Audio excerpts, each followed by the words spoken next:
What's going on, folks? Welcome to tonight's episode of the Run and Gun Podcast. I'm JPeeps, and tonight with me, we welcome our special guest this evening from Fifth Quarter FAMU. Wait, hold on, let me get so we can see his name, Mr. Keith Hadley. So, what's going on, man? How you doing? All is well, good brother.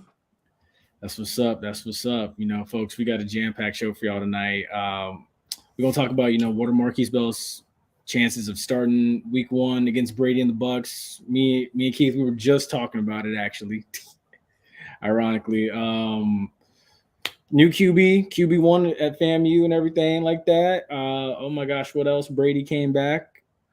What else we got going on? College football is back this weekend. I'm excited, honestly. Keith, you got anything? Man, it's gonna be some fun. I'm here in Central Florida, and these UCF fans are talking all the smack, and they deserve it. But it's gonna be an interesting time. Week 0, FAMU, UNC. We also have the MEAC SWAC Challenge on the HBCU side, and we got a nice game in Dublin. That's my sleeper pick right there. Nice game in Dublin. Yeah. That was it Nebraska Northwestern? Oh yes, that's right. Oh my gosh, that's right. I saw that game. I don't know why I thought that game was either going to be in Chicago or in Lincoln. Yeah, or in Lincoln. I don't know what. I guess it's because I always associate Notre Dame with being like going out to Dublin and stuff or going overseas like that. But it's gonna be a fun one tonight. Ace is not here right now. He's out of the country, so remember that, folks. And he's dealing with some issues right now, trying to get to his computer. So he will be on very shortly. But intro's next. Don't go anywhere. We got a fun show tonight. It's gonna be a fun one. Let's go.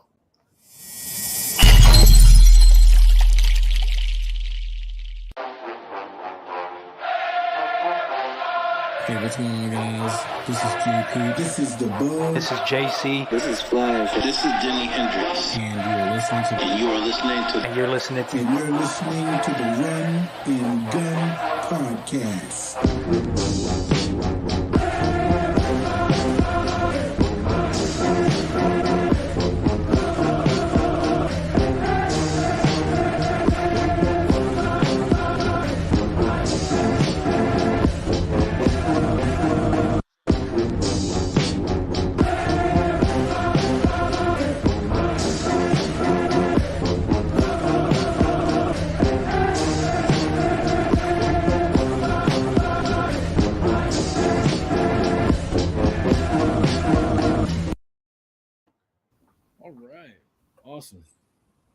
Awesome. So, as you know, we can go ahead and get started with it right now. It's game week. FAMU in North Carolina kicking things off up there in Chapel Hill, or as the basketball fans would call it, Chapel Thrill.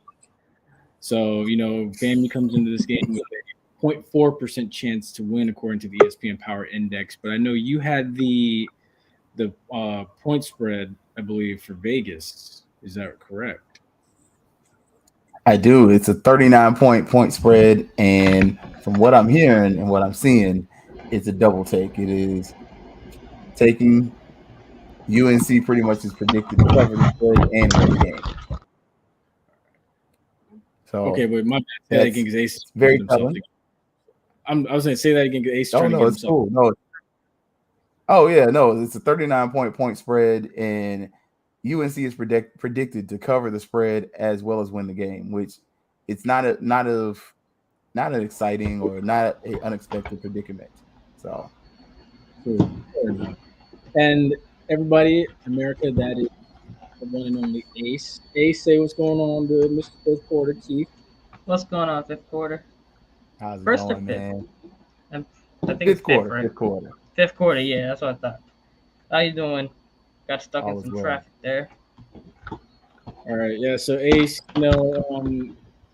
as you all know, Jeremy Musa was named starter for week 0 against UNC. So just get everybody's thoughts of how they feel about this and how they see this shaking out. McKay's dealing with some injuries, so he didn't get the nod. But yeah, everybody's thoughts. So I'll start with our guest. Fifth Quarter, take it away. I'm not surprised. I was at the spring game on the fields, and I remember speaking to another podcaster. And I was like, "Yo, who's that dude?" Like, he just jumped out. Like, if you played football, you know the difference when a guy's played quarterback for a while. They just have that gravitas, they have the stature, and he just threw some dimes. He threw a pick early, but Yeah. he dropped the ball in the basket, and the receiver stopped running. Was actually a running back, and the running back looked up, and the ball literally fell in the place where he was supposed to be at, and you could just see that McKay didn't quite have the touch on the ball that Musa had. Musa was a little more quick triggered, and he was just more of a natural quarterback, which is something we've heard from McKay from the start. He came into playing quarterback very late. He does have a Yeah. different throwing motion, and for me, when I looked at Musa, it was like, well, he was the better quarterback. And then you looked at his junior college stats and what he put up. It just made sense. And coming into the spring, you saw that. But then going into the fall, you then understood, like, okay, this could be a chance to overtake the starting quarterback. Yeah, I agree. Ace. I'm pretty sure I said this last week. As wasn't and even Allison the week before or 2 weeks ago when Allison came on, she was saying even though it was between Musa and McKay, Musa was lighting it up. So I'm not entirely shocked by it. You know what I mean? And I know we're gonna get into bowl predictions later, so I got one coming to that. Yeah, honestly, for me, I know I was always, and I'm not gonna throw anybody under the bus when I say this, but I was getting a lot of DMs from people just saying, what are the chances that it's gonna mess up the chemistry of this offense? Going from McKay to Musa and everything. And I told people, I was like, don't relax, just relax. Because these guys are together basically every day during fall camp. They're together every day from basically the moment Musa showed up in spring practice to now. They're getting reps in. Both guys are probably getting the equal amount of reps, about similar to how Jameis, Ryan Fitzpatrick were getting reps and stuff when Jameis had to serve that 3-game suspension. Not trying to take a jab at anybody there, but like it's something like that. You want to build the chemistry with both QBs, and then that way you whoever's ready to roll, or if there is some unforeseen incident, God forbid, there's no drop off. So I think, and McKay was definitely the leader in the locker room, though. Like, you notice that on the field, the players gravitated towards McKay. He was the person that knew the handshakes and everything else. Like, he was the rah guy that really was that traditional, hey, this is our guy quarterback. Where Musa was the guy. He was the prototype. Like, you could see, again, his throwing motion is much smoother. His footwork is much better. It's just it's not a slight on McKay, but it's just the fact that you can tell who's been playing quarterback for much longer of a time. You see it on the field. Yeah. Oh yeah, I agree. And he's also got that experience from 2 different programs coming in too. Yes. Now, the other thing that we can shift our attention to now, because I can kind of throw out the question I was going to post about who's going to start Saturday night, because I put that together yesterday, or actually this morning, but it's all good. We figured it out now. Will Howard keep the MEAC streak alive in the MEAC SWAC Challenge Saturday? He's shaking his head. I know what he's thinking. I'm gonna let Ace take this one. Nah, man, use the guess. I gotta let the guess go first. Oh, I'm going to absolute yes. Partially because we don't know what Alabama State is. We don't know what they aren't. They have a first time head coach who's never coached in football before, so they're going the Dion route.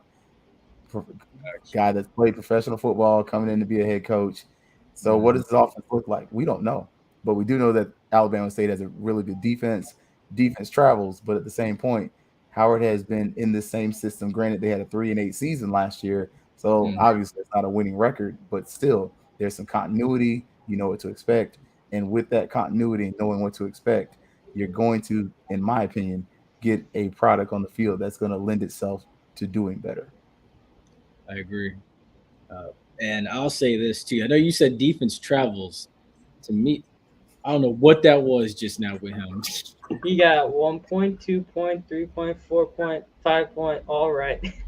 Yeah. I was trying to figure out which I was like, but I will say, I know he said defense travels.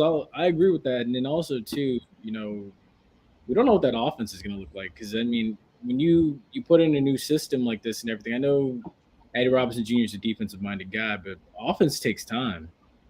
It does. This thing may not click until what, week 5, week 6, when they really figure themselves out. And by then, give it another 3 weeks, we'll probably know who they are and what their identity is. But I agree with you. I'm with you. I like right now. I like Howard to beat Alabama State. And then little known fact right here, all time the MEAC is 11-4 against the SWAC in this game. So Yeah, but the MEAC's also a sinking ship. And some of those wins belong to FAMU. That's true. If I remember correctly. So it's one win belongs to FAMU. The 2000 Southern 2013 against Mississippi Valley. 2007 they lost to Southern. And then I know Bethune-Cookman has a few of those wins too, and then so does A&T. So a pretty decent amount of that win percentage is from teams that aren't in the conference anymore. But I will say I didn't see Central beating Alcorn last year in this game. I really didn't. No. Yeah, poor me picked Alcorn in that game. I think everybody. Me and Alcorn had a love-hate affair going on last year. Yeah, in case you don't know, for those that don't know, this man, I believe he had Alcorn picked. He had Alcorn picked to win the SWAC West, and it didn't happen. And every week he was like, "They're going to do it. They're going to do it." And then they didn't do it until I think the week they played Arkansas Pine Bluff on like a Thursday night, and they got the. And I had picked AR Pine Bluff in that game. I know. Hey, but I got it FAMU every game for FAMU, right? Except the last game in the playoffs. I was the only game I got wrong for FAMU. Yeah, honestly, it's kind of like he picked Jackson State to win last season, and he got it right. I mean, I was at the game, so I can't say anything. I was at the game too. The other thing too, speaking of Alcorn is actually slated to square off against Stephen F. Austin next week. I think we know Stephen F. Austin gets Jacksonville State this weekend in the Crampton Bowl. So I think this will be a good chance for Alcorn State to sit down and really actually get a look at what they're going to get from Stephen F. Austin. I believe Stephen F. is 6th in the country in the FCS polls. Checking in. So everybody's thoughts on that. There we go. Lumberjacks gonna chop them up, man. That's gonna be a shellacking. I looked at this, just looking at their scores last year. It was 21-20 that they lost to Sam Houston State, and Sam Houston State's one of the best teams in FCS football. So you're considering that you're going against. And last year, you barely really made an impact in the SWAC last year, and you did face a lot of turnover. I foresee this being a blowout. I think Stephen F. Austin's going to kill him. I mean, it's not going to be a really good game. I think Alcorn's best days are maybe behind them, but I think their best opportunity to compete is going to be in the conference. But they're not going to win that West Division. I got a hot take on that, and it's not going to be them. I'm with you. I'm fully with you. I don't see Alcorn. I see them being competitive, but not taking West. Go ahead, Ace. See, I want to, how do I say this nicely? I'm trying to hope my luck from last year breaks for this year. We don't want to keep the same stigma going with me and Alcorn. So I do think that they are going to get a shellacking, but knowing me, I won't be surprised if I pick thing and then, Alcorn comes back and somehow pulls off a rightfully defined upset, because me and JPeeps had this discussion on what an upset would be. And if Alcorn pulls it off, that's what you call a definitive upset. Yeah. Oh, yeah, because we talked about this with the whole Hawaii Vanderbilt thing. Yeah. Yeah, I remember. Yeah. If Hawaii wins that game, it's an upset, especially if it's in Nashville because of the travel and whatnot. But yeah, but Stephen F. Austin's offensive and defensive line are going to dominate this game. I don't think Alcorn's going to be able to compete in the trenches. The offensive and defensive lines there are going to get, to me, they're going to get worked. I mean, if you look at Alcorn, they brought in a lot of student athletes, I should say. But some of these student athletes, if you look at their playing shape versus what you're going to see at Stephen F. Austin, it's not the same. I agree. I had a thought when he said dominate the trenches and it won't be close. JPeeps probably knows what I'm thinking about. He knows what a certain fan base in a certain state was saying that they could play against a certain conference and actually beat them. Oh snap! He knows Yep. exactly what I'm talking about. Look, I'm keeping my mouth shut till next week. I'm keeping my mouth shut till next week. I'm not even gonna touch it. Although I will Hey, say, I did not say names. I did not say names. But you know who I'm talking about. And I that's will all we're say, going to say about it. I got respect for what he went on ESPN with Nick Saban and said today regarding NIL and stop being focused on the NIL and worry about the NFL because you're setting yourself up for a long-term success with the NFL versus NIL. So I will say I agree with that. That was a good statement. That was a very good statement. But bold predictions for this weekend before we move on to the NFL. What do we got, guys? My bold prediction is that Nebraska Northwestern game. That to me, I think Nebraska's going to win that game, and Scott Frost has to have it. I mean, he's the golden boy who came home. He's the prodigal son, whatever you want to call him. But his time in Nebraska has been less than impressive. He was supposed to come from UCF, bring that offense, bring that Florida pipeline, and be able to just really bring back Nebraska football, and he hasn't. I mean, if you look, Nebraska was built on the backs of great Florida athletes. Tommy Frazier's from Florida. And honestly, if it wasn't for sickle cell anemia, he's probably a receiver in the NFL. He's probably Yep. Cordell Stewart before Cordell Stewart was Cordell Stewart. So you're going to look at the great receivers and running backs that came out of that program. And now, what do you have now? I mean, you just got another transfer from Florida, DB, but they don't have any players worth of note that have come out of that program. They have to win this game, and it's a conference game, week 1. Yeah, I'm with you. And they're traveling a great distance just to play that. But Ace, your bold prediction for this weekend? All right. I'm going to do a bold prediction for a stat line for FAMU in North Carolina. So I'm going to go, Moosa's going to go, they're going to probably be down. So I say 18 of 30 and 276, 2 touchdowns and a pick.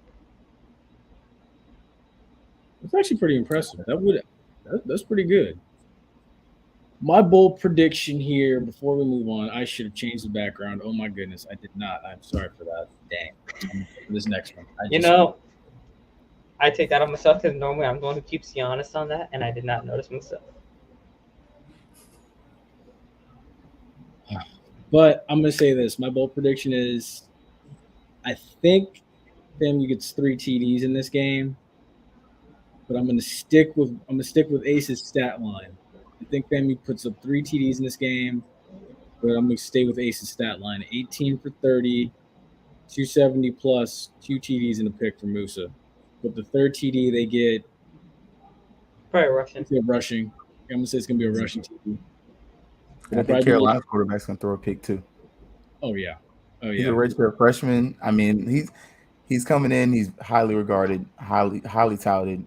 His film, I mean, the spring game film from the previews looked pretty bad, but supposedly he's made great strides. I think though, you're putting him in a situation where he's the starter. The first game jitters are going to be real. I think he makes a mistake. Yeah, I think that too. And I think that's one thing that's working in FAMU's favor is the fact that he is a freshman and he's going to be nervous playing his first actual snaps against an FCS team that is not to be slept on, honestly. Don't think just because, FAMU's in there coming to collect a check. This is still a make money game for a lot of guys like Isaiah Land and company. And he went away, but he'll be back. But yeah, dude, I wouldn't sleep on him because this defense can still create turnovers. This defense had a streak of 16, 17 games between 2019 and 2021 where they got at least 1 turnover. So if you can create turnovers and at least keep it close for a half, you got a chance. Yeah, and I believe FAMU kept, even though we got slaughtered against Southeastern Louisiana, that was one of their lower offensive outputs that game. And I mean, the quarterback they had was smoking. Like, he was a baller. He was a gamer. I just think that FAMU defensive line, I think it's going to get worn out because North Carolina does run their offensive tempo. But I think one of the players that we're not talking about, we're talking about that receiver Downs, number 11. But the local kid from Tallahassee, even though it says Buck Lake is a neighborhood, not a city. Kamari Morales, look out for him. He did attend my high school, Lincoln High School, 38 Trojan Trail.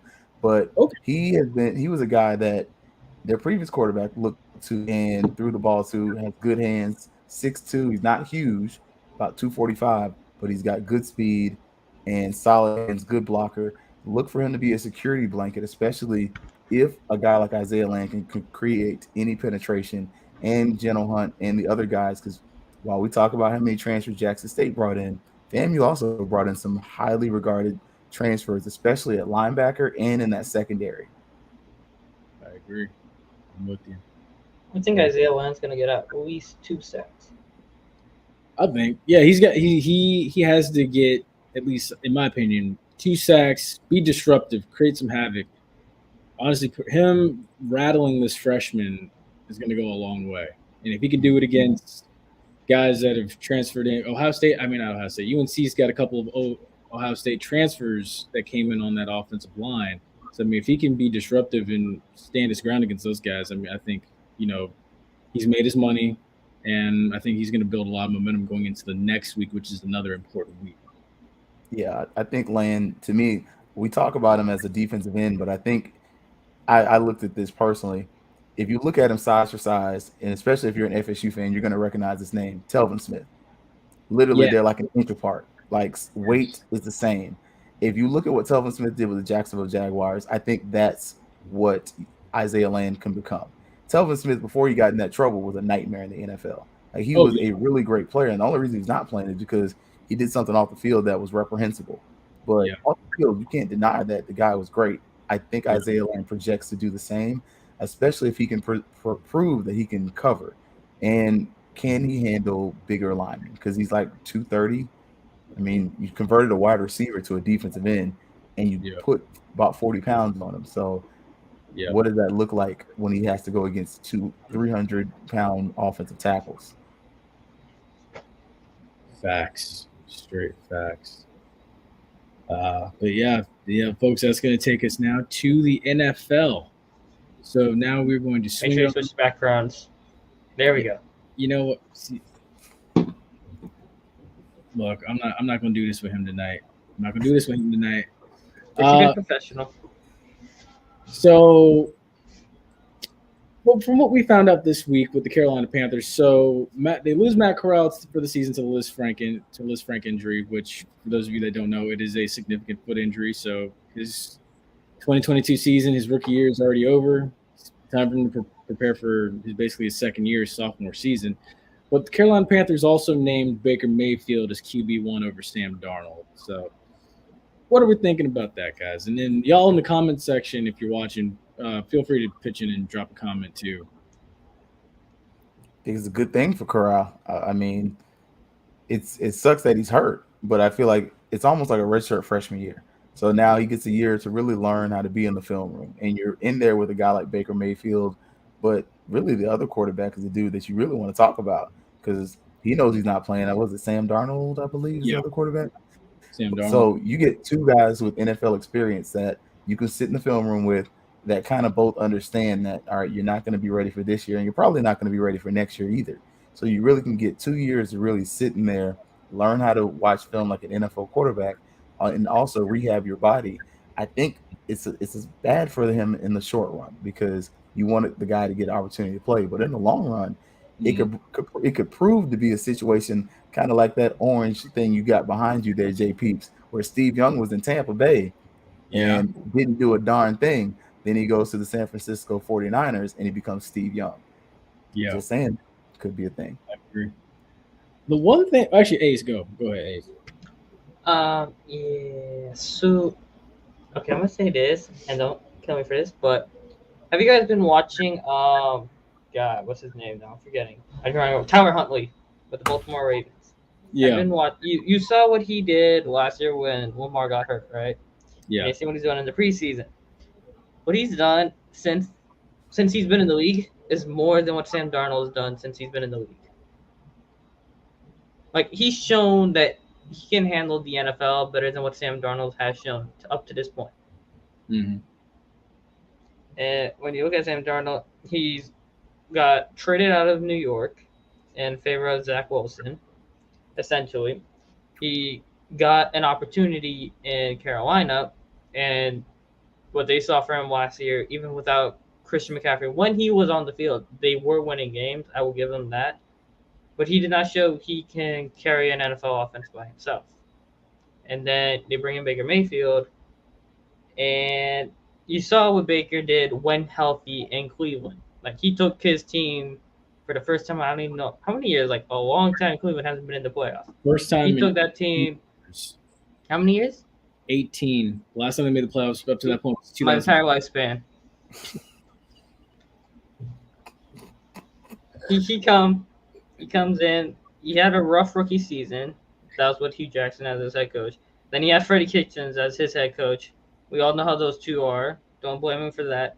He comes in with Kevin Stefanski. He's got a running game. He's got a good offensive line. He was healthy, and he had them up until I want to say 3 plays away from the AFC Championship game. There were 3 key plays against Kansas City where it could have gone either way, and you got to be like, okay, Deshaun Watson is a phenomenal talent, right? When he was in Houston without all his sideshow stuff, right? And he was up 24-3 on the Houston Texans, and he is viewed as a top 10 quarterback in the league, I'll say, right? Baker Mayfield, when healthy, he didn't play bad, right? He's not in the same tier as Deshaun Watson, but in the playoffs, he's shown he can handle clutch moments in that situation. And you have a good defense already in Carolina, and he's shown he can handle and lead a team. So my answer is right there. Yeah, they got it right. That was a good breakdown for that. That was good. I like that, and I like that you brought up the Deshaun Watson thing because we also don't talk about that. Deshaun Watson played in a bad division for a long time. Jacksonville's been trash for a while. The Titans are not a team that's going to offensively scare you. There's really one team in that division that for the longest time would score any points, and it was Houston because the Colts ain't it either. So you think about it, you're really in a bad division. You're in a dome. So, I mean, there's only one game that you play, 2 games that you play in your division that aren't in domes. That's Jacksonville and Tennessee. And if you catch those teams at the right time of year, the weather's favorable. So, I mean, that's something else to think about. I think they got it right with Baker Mayfield as well, though. But I just think, to me, the offense fits better with the Baker Mayfield talent because he's mobile. Like, this offense ain't built for a quarterback that's a statue because they literally brought Cam Newton back and they tried to make the old Cam thing work, and it didn't because his body can't hold up. But it worked. It looked better than what they had. I agree. And if you look at Matt Rule's offense at Baylor and how he's trying to transition that to the NFL, and then you look at a guy like Baker Mayfield, it was good in college, but yeah, you're right. It doesn't transition. And so he's a bad coach. Is this another Kyler Murray situation though? To me, literally, Kyler Murray. Part of why he got drafted was because Kingsbury was like, "Yo, this is the best dude in Texas," and I was in Texas. Like, that's a huge part of it. And I know this guy can run my offense because I've seen him do it since he was in high school. I didn't think of that, but yeah, Good point. Got a point. I mean, Rule was in Baylor when wasn't he in Baylor when Mayfield was in Baylor, Oklahoma, or no? Yes. Mayfield got drafted before Rule left Temple. It was like right next to each other. I'm trying to think now. Baker I honestly don't know that question. I got to check that after the show. Dr. Google on that one, right? Yeah. Dr. Google on that.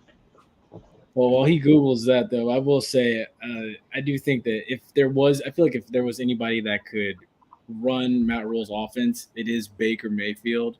And I think that's why they reached out and they went and got him. Because for one, you already know he felt underappreciated after the whole Deshaun Watson thing and stuff. So he wanted a fresh start. But from what it sounds like, too, he's making the most of his second opportunity and everything like that. But we're going to see how this works out.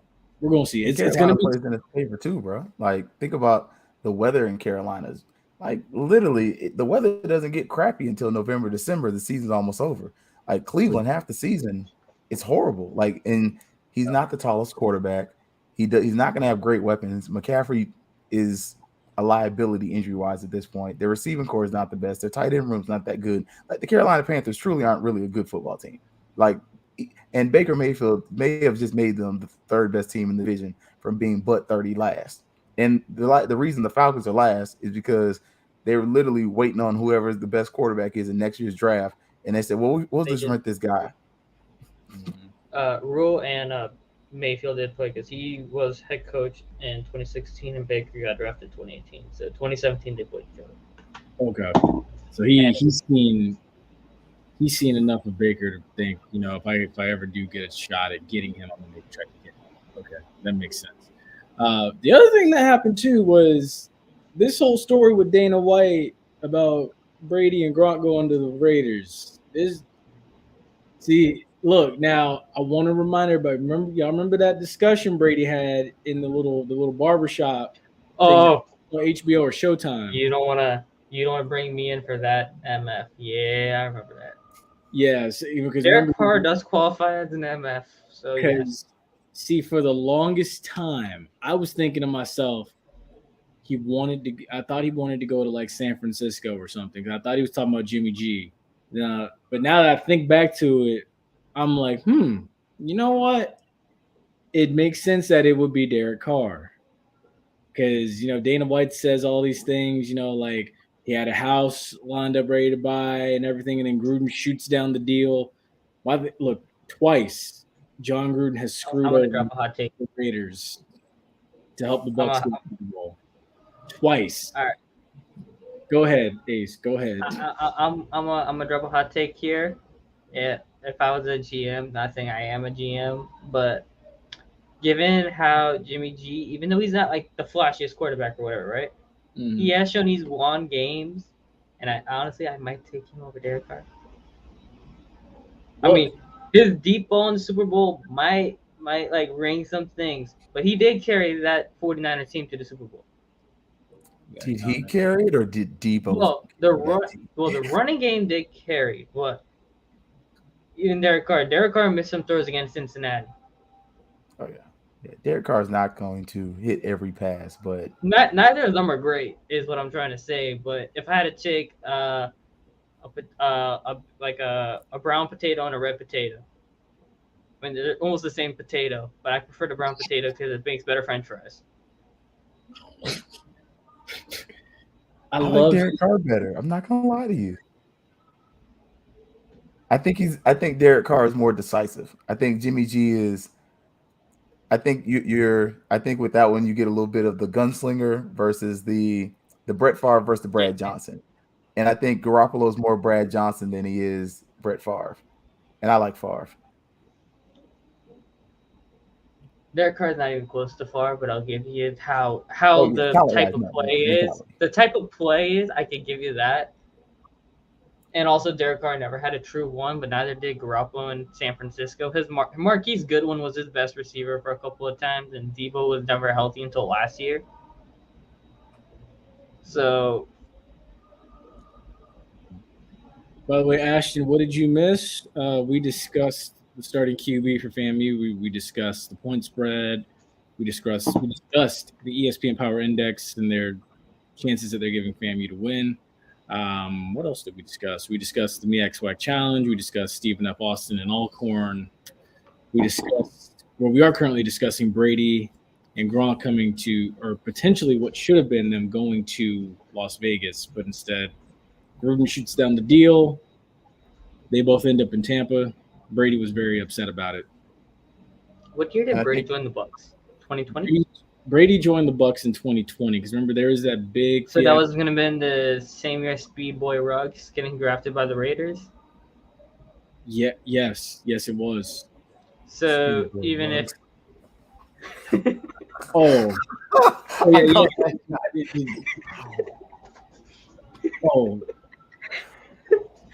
Oh, dude, he packs no punches.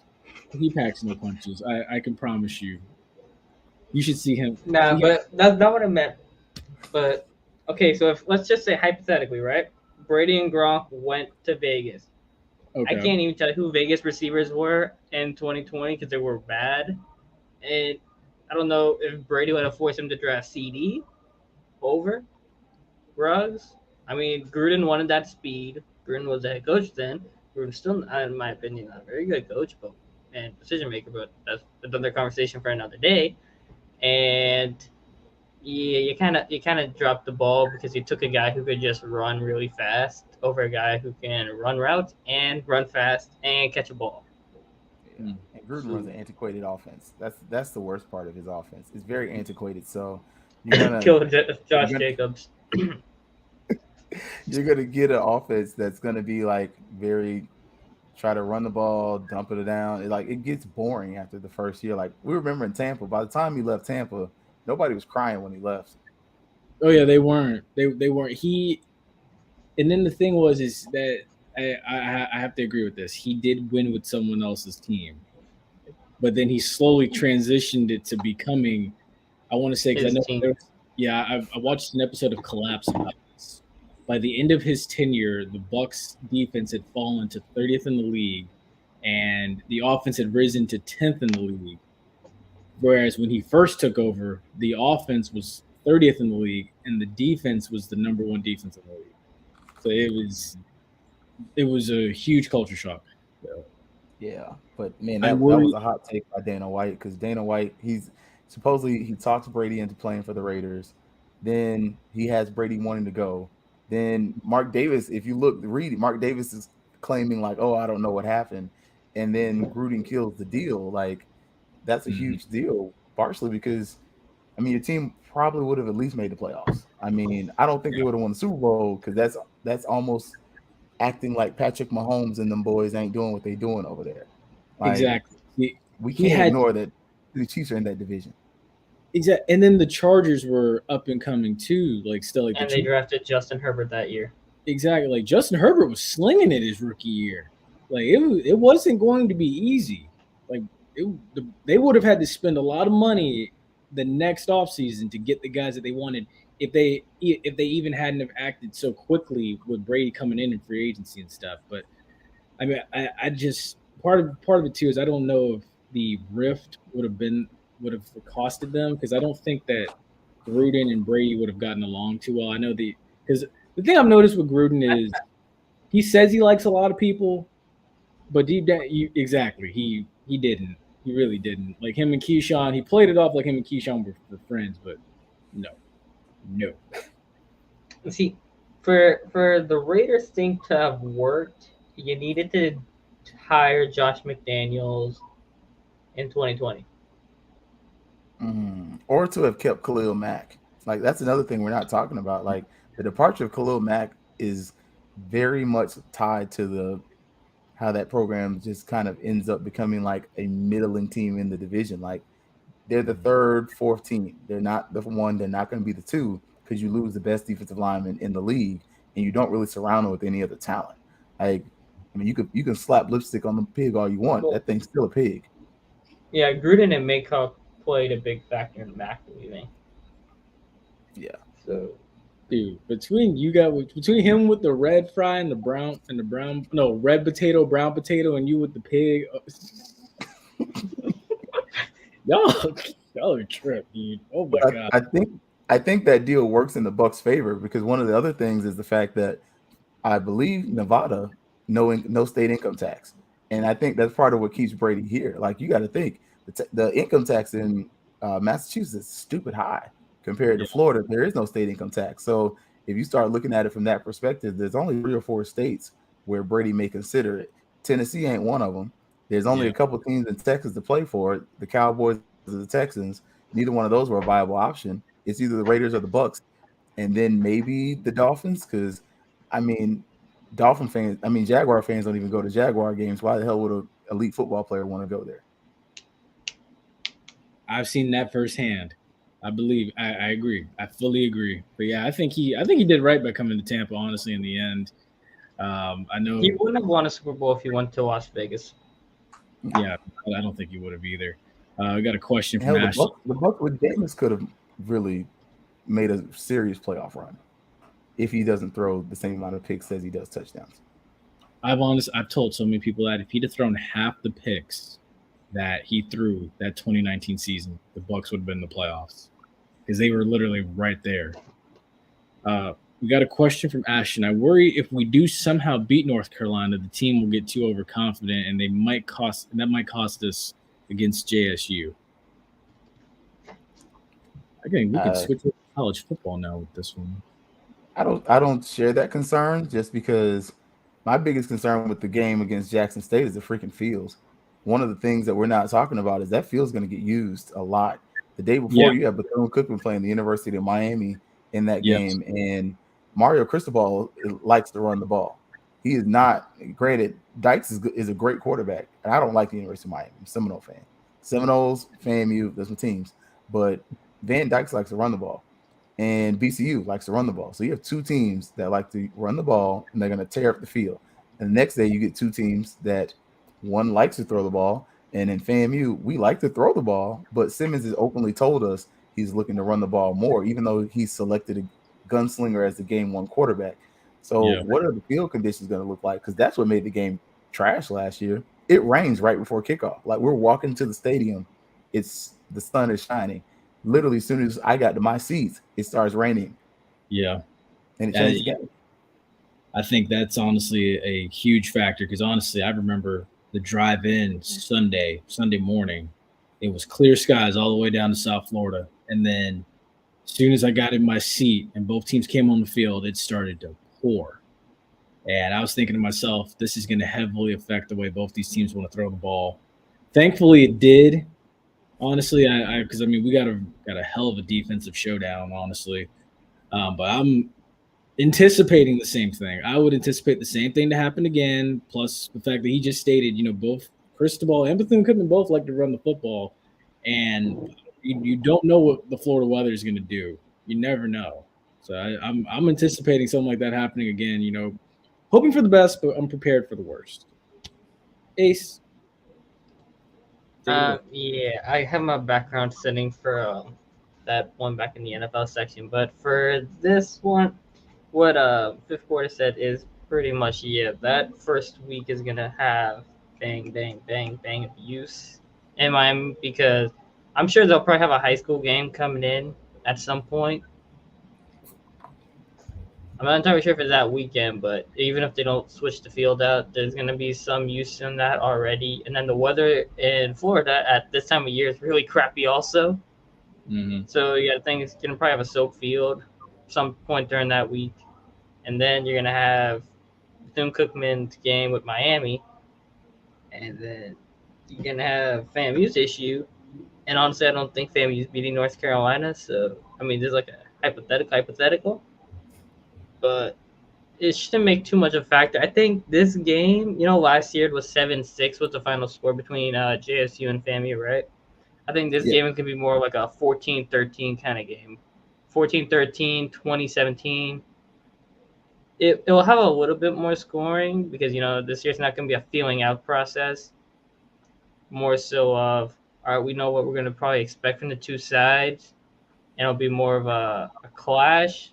Instead of a defense of just pure grind, you'll have a little bit more offense coming in. And then whoever wins the special teams battle is probably going to win that game. Yeah, that's what happened last year. Jackson won the special teams battle. We missed the field goal.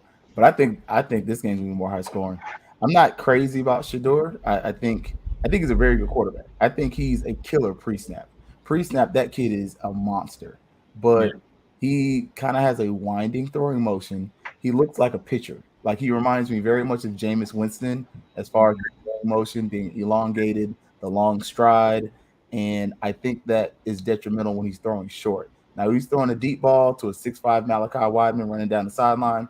That's not something to really talk about. Now, my concern with that is if Wideman is going to catch that deep ball across the middle, what about that new safety fam you got for the transfer from that used to be at Texas A&M, but is a headhunter? I'm just saying he might get thrown out of the game. And I hope he does not. But look at his film, and it's a whole lot of bang, boom, and crash. It literally looks like an old Batman comic because all he's doing is just knocking people out. You're talking about safety, the transfer Jordan Moore. Yeah. See, for me, it's funny you say the baseball windup. You know who he gets that from? He gets it from his dad. Remember, his dad was a baseball player. Hey, James played baseball also for FSU. Exactly. the things come full circle. When you have that baseball pedigree, it's all in that wind up to how you get the ball in from the outfield. And what did Dion play? Dion played outfield for the most part. Also, they said Jameis playing this week, I think, in the preseason. He can make his return this week. Yeah, they did. I think he had a foot injury. Yeah, he had someone stepped on his foot or something, but I don't know if Mike's gonna come back. Just went off topic on that, but yeah, I just remember that. You're good, man. But yeah, I do think again, I think the elements are gonna play a role. But as far as Shador goes, I think I need to see more growth from him because honestly, when I watched him and the way that he was hyped up going into that game, for me, it just seemed as if he didn't live up to the billing. In my opinion, he looked he looked like a freshman. Quite honestly, he looked like a freshman. Now, what will we see next week? Who knows? Who knows? And will Travis Hunter play? That's the other question. Remember, Travis Hunter's got an injury, and Travis Hunter is expected to play. Allison said it's not going to be a offense, big defense, deal. Allison said it wasn't going to be too big of a deal, though, right? Well, she didn't have a source on that, but she said it shouldn't have been such a thing. But I don't know. Look, my thing is Tony Elliott went to Virginia. Look, my thing is this. I'll switch it over. Yeah. Maybe you know. I don't get it because even off script, he said the same thing too. How does this kid go to media day and nobody says anything about the walking boot? I don't get it. I wasn't there. I ain't gonna lie. I'm trying to go next year. I know one thing. I would have said something. Like I would have asked. I mean, just even in cordially polite, unless the coaches said don't ask, I would have said, hey man, can you share anything about that? If you can't, that's fair. But and if you would have been like, I don't want to talk about it, I respect that. Fair enough. True. Ace is still frozen. Oh my goodness. What is that? Man. I am? Yeah. Wait, I am? Yeah. Yes, you are. You got the funeral director guys behind you and stuff too. Huh. That's actually weird. Because for me it's showing the regular blue screen. I didn't realize the funeral director's on. Alright, this internet account is crappy, so I'm gonna go out and I'll come back and see what happens. Right. Well, while he does that, I want to ask this question right here. Why is week 0 so critical for Florida State? And I think you and I both know. Because the last couple years have been a unmitigated disaster. I love Florida State football, but I'm not gonna lie to you. I got a whole master's degree during the Willie Taggart era. I could not watch football anymore. I was like, I need a master's degree. Let me get this now. Because on Saturdays I wasn't watching that garbage. And they have to win this game. Jarrett Verse has to show up and do something that gives you some hope. I don't think he's going to be able to replace Johnson, but if you get a speck of hope, that 1-0 start is going to be majorly impactful just for boosters, fans, and moral support. Because you lose that game, especially after losing to Jacksonville State, is a disaster. And considering you have a transfer student that's coming from Jacksonville State, from a team that beat you, that should not have beat you, you got to win that game.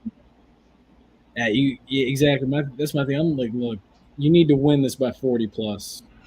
You got to go out there and you got to make Dunquest. I can't name. I have my response to that question right there. Yeah, you got to go out there and make Duquesne pay for this, man. Because look, they've already stated in the media, look, they're coming in here with the faith that they can go in here and win this game. No, Doak Campbell is a sacred place, and you need to go out there and you need to defend it, and you need to go out there and let them know we're Florida State. Because I'm like you, dude. I remember sitting there throughout the Bobby Bowden years and the Jimbo Fisher era, especially that 2014 season, and watching comeback after comeback after comeback and sitting on the edge of my seat every single week. I was at the Ole Miss game when they played them in Orlando. I was on the edge of my seat then, about at the age of 20, almost had a heart attack, honestly, as crazy as that was and as healthy as I am. But yeah, I mean, look, it's that, and then the Taggart era. It got to a point I was like you, dude. I couldn't watch that anymore. I had to stop. All right.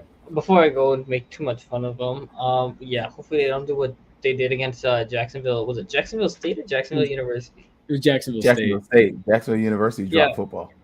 Yeah. Yeah, okay, so I was making sure. Just making sure. So it is Jacksonville State. So I hope they don't do week 0 what they did against Jacksonville State, because week 1, this team that starts with an L and ends with a U is going to kill them. I don't know if I got that much confidence in LSU. I'm going to drop an interesting fact on you. Florida State, I want to say in most of the encounters that they've had with LSU, especially the recent ones, they never lost to LSU. I think LSU is one of the teams that has had terrible luck when it comes to playing against Florida State, whether the game had been in Baton Rouge or in Tallahassee. Florida State has, I believe, never lost to LSU. I take LSU as a steamroll because Brian Kelly's generally good in the regular season. Not playoffs. Brian Kelly's garbage in the playoffs, but we're not talking about him in the playoffs. Brian Kelly in the regular season is not bad. And also they got the number, I'm going to say number, well, Twitter's going to kill me if I say number 2 because most of my followers are Saints fans. But I do like Jackson Smith a lot. But that number 2, number 1 wide receiver is interchangeable between him and Jackson Smith. Nigba. Is it Jackson Smith? Is it Ohio State? Yeah, it's either him or Boot is my top wide receiver. It's going to interchange probably throughout the year. But he's going to go for at least 3 touchdowns because that's what he's been doing since he's been in college. I don't know if the quarterback will get it to him. That's a different question. But I have zero faith in FSU considering the second half of games, their defense is like just pure Swiss cheese. But that's also because that offense was terrible. But then you also can't underestimate or undervalue the fact that last year Florida State took Brian Kelly to the wire when he was at Notre Dame. They should have really won that game. That was a win. Notre Dame was frauds last year. That's true. And then also consider now. I think LSU has the better secondary, and I'm biased. One of my former students is at LSU. Good luck, 7. But I really don't. Again, another one of those.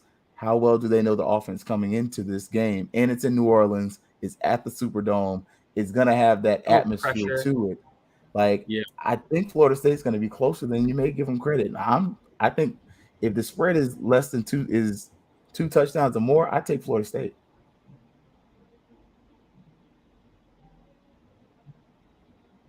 I'm thinking about that because I'm thinking that means the gamblers know something we don't. If the spread's under 2 TDs, and at that point, I'd be with you. But if it's over 2 TDs, I have a feeling it's not going to think. But it also depends on what's his name? Is it Jordan Davis? No. What's Jordan the guy's Travis? name? I forgot. Jordan Travis. Travis. Okay, I was thinking it was Travis Hunter, but I'm like, no, that's the guy in Jackson State. And then I was like, no, it's not Jordan Davis. I had the names all mixed up. Sorry about that. But yeah, Jordan Travis, if he does show up progression like how he was last year, I think FSU won't get steamrolled too much. But it will be an upset for me if FSU beats LSU. So at the moment right now, LSU's favored by 3 points, according to Vegas. And according to the ESPN Power Index, Florida State has a 29% chance to win this game. But Brian, that's also partially Brian Kelly's game management. Not saying the guy's not a good coach. He's a football. He knows more about football than I'll ever learn. But game management wise, he does have a propensity to make mistakes late in games and to mismanage his time during the game. Whereas I'll give Mike Norvell credit. I think he's a pretty good game manager. I just don't know how great of how good the talent he has is, and I don't always know how great of a coach he is. Yeah. Also, the reason why that spread is probably so close is because LSU has yet to name their starting quarterback. I think we know who it is. And that bowl game they played where they got mollywopped. That should not happen to an LSU program. I'm sorry. I'm not even an LSU fan like that. No, I'm with you. Never lose like that. I'm with you. A I team do think like LSU and Auburn should never get beaten down like that.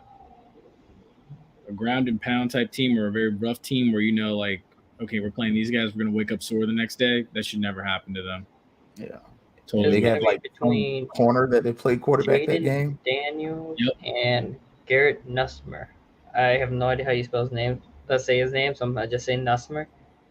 I believe that's Right, correct. Nussmer or some weird way like that. It's one of the two of them. But we shall see. Yeah. Walker Howard will probably play next year. Now, one final thing I forgot to hit on earlier tonight that I've got to hit on now was the Markquese Bell situation as far as him potentially starting week 1 on Sunday night against Brady and the Bucks. I say I think it is possible because Jaron Kearse, we don't know when he's going to be back from his injury, but at the same time, too, Markquese Bell is his backup. So hey, it's a strong possibility. That's a tall ask for a rookie to go in there and play deep or Against even play in the Brady. box against Brady Brady. will kill him.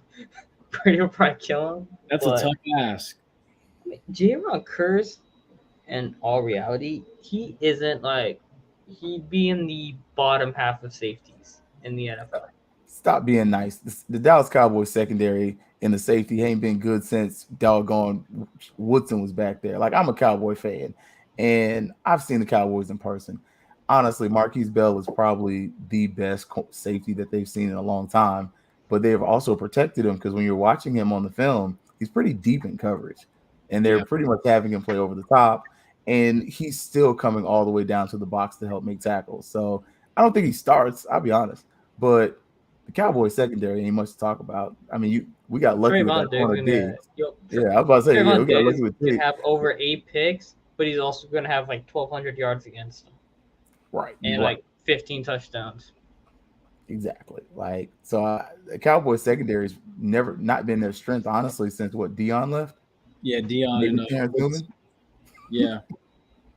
I mean, Trayvon Diggs single-handedly, and no, not Trayvon Diggs actually. Micah Parsons. I mean, Micah Parsons almost single-handedly gave Dan Quinn another head coaching job. Now let's be real. Dan Quinn did not deserve another head coaching job. Micah Parsons almost carried him to a head coaching job. Oh my gosh. Yeah, that Dallas defensive line has been a problem for a long time. And then the linebacker core is actually healthy. Like, they finally get rid of linebackers that, I don't even remember the boy's name from Boise State. They got rid of him. Leighton Vander Esch, I think his name is. Yeah, he might. But you finally got a healthy linebacking core that can play. The guy for Notre Dame, they got rid of him, which, I mean, he was a great talent, but Jalen Smith, yeah. Where did he come anyway? I have no idea. I think he was a hot Giants, wasn't he? Or was it Green Bay or New York? He was in Green Bay for a hot minute, and then Green Bay cut him loose. Yeah, like, so. I'm gonna look that up. I want to know where he is. So look at the Cowboys defense, man. The Cowboys defense, I think Markquese Bell makes a team. I mean, I know he stated his goal with the practice squad, but considering he's pretty much started the last 2 preseason games, and then as soon as you stop watching, you come back in the third, fourth quarter, he's playing the whole time. Like, he's dominated playing time. He led the team in tackles in the last game, and every freaking time last game you turn on the game, he's in the play. Like, literally, as a FAMU fan, I'm watching, I'm like, oh, there goes Bell. There goes Bell. Like, to the point where the commentator was like, all right, I'm about tired of saying this man's name. Okay, so he got cut by the Cowboys, then he ended up in Green Bay, then he got cut by Green Bay, and he ended up on the Giants, and now he's a free agent. There we go. Yeah, dude's done. It's about time for an intercoaching. Yeah, Shaquem Griffin retired too. Yeah, that was I was kind of bummed. Yeah, that's expected though. Yeah. But his brother is really good in Jacksonville. He's just in Jacksonville. I will say, if you'd ever gotten the chance I know y'all didn't get the chance to see it, but if you'd have gotten the chance to see those 2 guys on the track in high school, you knew they were going to be special. You knew what Lake, what was it, Lake something? It was Lakewood Ranch High School. Yeah. And dude, their 4x1 was scary. Them as long jumpers and jumpers, they were scary. You knew as soon as they stepped on, if Lakewood Ranch was at the track meet, you knew, okay, there goes first and second place. You knew. Scariest one I ever seen was Cromartie. I ain't gonna lie. I went to high school with Antonio Cromartie. We graduated same year. And I remember that was the one time I dropped a 4-4. It was Antonio Cromartie and Crofonzo Thorpe on either side of me. And I'm like, Coach, don't do this. Like, this ain't gonna be fair. Like, I'm literally running just to keep up so I don't get made to look bad. You do drop. 40 times. Like, you knew like those are different kind of athletes. Mm-hmm. Same high school too. Crazy. Oh man. But folks, I think we've reached the end of it tonight. I hope that you've enjoyed this episode as much as we've enjoyed bringing it to you. And then also, too, I want to give a special thank you to Fifth Quarter FAMU, Mr. Keith Hadley, for joining us this evening. We appreciate you joining us, man. This has been awesome. Thank you for having me, man. It was a blast. We had some good moments. Again. And funny moments, too. So some good vibes. We learned a lot tonight. We talked about pigs and lipstick. We talked about red potatoes and brown potatoes. Oh, man. That's the first time I've heard all that. Well, I've heard about the pig one, but the red and the brown potato, I've never heard about that before. Y'all introduced me to some new stuff tonight. Funny enough, I made red potatoes today. Hey, when I make mashed potatoes, I use brown potatoes. I prefer those over red potatoes. Red potatoes are good for not baking. You cut them up and you roast them, stuff like that. If you're gonna have red potatoes have their own uses. If you're gonna do a crab boil, you got to go with the red potato. Oh man, I want to say red potatoes, not boil, but they when you put them in like a sauce and stuff, they absorb better. Mm-hmm. So see, you got to show some love to the red potato now, Ace. But I like my mashed potatoes and French fries. But then I also like my crab boil. So it's a conundrum. He's a Louisiana boy at heart. Fifth Quarter. I'm a Louisiana boy born in Tampa. Oh man, it's all right. From the Gulf Coast, so we get it all. Yeah, but all right, folks. As always, stay safe, stay blessed. Fifth Quarter, we thank you. Friend, tell a friend, like, share, subscribe. If you're on YouTube, copy and paste the link onto Twitter. I'm gonna be doing that just now, so you can spread the love on YouTube, because Twitter comment section for some reason just does not work. So if you did watch on Twitter, go over to the YouTube section and leave some comments. We'll answer them next episode. I will be back home for next week. Yes, we wish you. And also, Last Gift starts back Tuesday at 8. Yes, that's right. Oh my gosh, I almost forgot myself. Ooh, grad school will do that. I gotta get flashes, but out of bed. But yeah, as always, folks, stay safe, stay blessed. Ace, we wish you safe travels back home. Fifth Quarter, we thank you so much. Hey, we're gonna do it big this season, my guy. We're gonna do it big. We got a great winning season. We should definitely do this again. Yes, sir. Most definitely. Y'all take care. Stay blessed. Good night.